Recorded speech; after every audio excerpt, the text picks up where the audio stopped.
जो मरणशील व्यक्ति हो उसे कुछ विशेष काम अपने ऊपर करना चाहिए। विशेष काम क्या है? विशेष काम है कि मनुष्य को जितासनो, अपने आसन को जीते। देखिए माता बहन भाई बंधु जितने भी लोग कथा सुनते हैं, आप कॉन्टिन्यूस एक आसन पर नहीं टिकते। कई लोग तो काम का बहाना बनाकर अपने पैर सीधे करने जाते हैं, 10-15 मिनट घूम घाम के फिर आकर बैठते हैं। वो समझते हैं कि गुरुजी नहीं कुछ का समझते, नहीं समझते तो तुम हमको गुरु बना लेते। हम नहीं समझते। अरे कई चीजें हम नहीं समझते, फिर बाद में ठाकुर जी हमको समझा देता है कि इसलिए उठ के गया है। अच्छा, कई काम से भी उठते हैं और कई सिर्फ टांग सीधी करने के लिए उठते हैं, और कई लोगों में तो दम होता है फिर भी कुर्सी पे बैठते हैं कि उठना ना पड़े।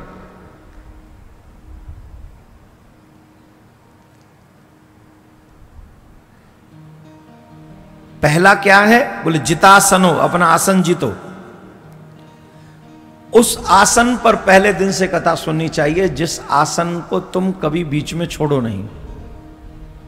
कथा का ये नियम है, एक बार बैठो तो उठना नहीं है आपको, जमे रहना है, टिके रहना है। जम गए ऐसे एक आसन पर, अब नहीं उठना। कब तक? ये क्या है? ये तपश्चर्या है, ये तपस्या। उस समय में लोग एक अंगूठे पे खड़े होकर हजारों वर्ष तप करते थे। आप अगर एक आसन पर बैठकर 3 घंटे कथा सुनते, ये भी तपस्या। एक आसन जिसने बदला नहीं, उससे भी भगवान प्रसन्न होते, वो तपस्या है। जितासनो, अपना आसन जीतो। उसके बाद में जित श्वास हो, अपनी श्वासों पर भी कंट्रोल करो।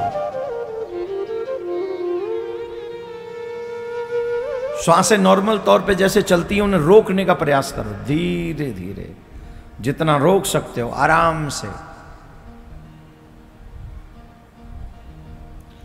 श्वासें तो नहीं है, जल्दी जल्दी ले लो तो जल्दी खत्म हो जाएंगी। आराम आराम से लोगे तो लॉन्ग टाइम तक चलती रहेंगी।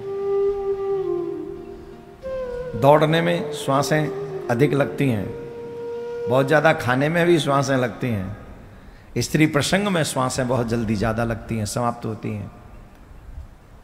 तो जिन चीजों में श्वासें जल्दी खत्म होती हों, अब वॉकिंग तो करना चाहिए जिससे हार्ट थोड़ा चले और पंप बम्प ठीक रहे उसके। नहीं तो आजकल छल्ला बहुत डल रहे हैं,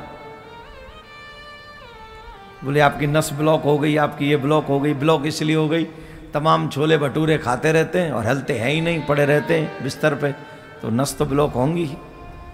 इसलिए जितना खाओ उतनी मेहनत करो, पसीना बहाओ, जिससे हमारा ब्लड सर्कुलेशन और बॉडी का सर्कुलेशन ठीक ठाक रहे। खैर, हम डॉक्टर नहीं हैं। यहां लिखा है जिता श्वास हो, अपनी श्वासों को जीतो,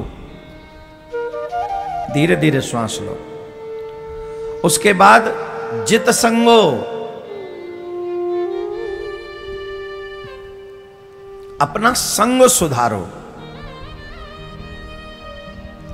अगर संग अच्छा ना हो तो अकेले रहो। क्या गजब की बात है। देखो ये भक्ति योग, इसमें भक्ति को बढ़ाने वाली चीजें हैं। अब गंदे लोगों का संग अगर आप करते हो, गंदे लोगों के संग आप रहते हो, तो वो गंदी बातें आपको सुनाएंगे, गंदे दृश्य आपको दिखाएंगे। फिर आपके कहां भगवान में मन लगेगा बोलना। गंदे लोगों के साथ रहने से अच्छा है अकेले बैठो और अपने आप में सत्संग करो। अगर बहुत लोगों में बैठे हो, जैसे यहां बैठे हो, और सत्संग चल रहा है, तो वो एक अकेलापन बेकार है। ये ऐसा सत्संग, ऐसे ही लोगों का संग ज्यादा अच्छा है जहां भगवान की कथा हमारे श्रवण रंध्रों में पड़ रही है। समझ में आ गई कि नहीं आ गई बात? और युवा बच्चों से तो हमारा स्पेशल आग्रह है, अपने संग पर सावधानी बरतो। जिन लोगों का संग खराब हो जाता है वो पूरा जीवन खराब हो जा रहा है। इसलिए संग को सुधारो, अपने संग में समझो, अच्छे लोगों का संग करो। और अंत में जितेंद्रिय, अपनी इंद्रियों को जीतो। आंखें कुछ भी देखना चाहें पर देखने मत दो, वाणी कुछ भी बोलना चाहे बोलने मत दो, श्रवण कुछ भी सुनना चाहे मत सुनने दो। देखने योग्य दृश्य को देखो, बोलने योग्य वाक्य को बोलो, सुनने योग्य श्रवणों शब्दों को सुनो, तो आनंद आ जाएगा, कल्याण हो जाएगा।